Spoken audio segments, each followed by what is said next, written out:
بسم اللہ الرحمن الرحیم۔ السلام علیکم ورحمۃ اللہ وبرکاتہ۔ فخر دو عالم سید المرسلین خاتم الانبیاء رحمۃ للعالمین حضرت محمد صلی اللہ علیہ وآلہ وسلم نے فرمایا، کیا میں تمہیں دو ایسے عمل نہ بتاؤں جن کا بوجھ انسان پر بہت ہلکا لیکن میزان عمل میں بہت بھاری ہے؟ حضرت ابو ذر رضی اللہ عنہ نے عرض کیا کہ یا رسول اللہ ضرور بتائیے۔ آپ صلی اللہ علیہ وآلہ وسلم نے فرمایا، خوش اخلاقی اور کثرت سے خاموش رہنے کی پابندی کرو۔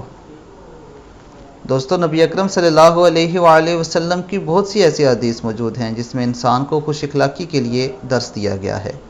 دوستو، انسان اپنے اچھے اخلاق کی وجہ سے پتھر کو بھی موم کر سکتا ہے۔ ہمیں صحابہ اکرام رضی اللہ عنہ کی زندگی اور نبی پاک صلی اللہ علیہ وآلہ وسلم کی زندگی سے بہت سی ایسی مثالیں ملتی ہیں جس سے یہ بات ثابت ہوتی ہے کہ ان کی خوش اخلاقی اور نرم مزاجی کی وجہ سے بہت سے لوگوں نے اسلام قبول کیا۔ لیکن آج کے دور میں اگر ہم دیکھیں تو ہم مسلمان اخلاقیات کے لحاظ سے بہت پیچھے رہ چکے ہیں، بات بات پہ لڑتے جھگڑتے ہیں اور گالم گلوچ پہ اتر آتے ہیں۔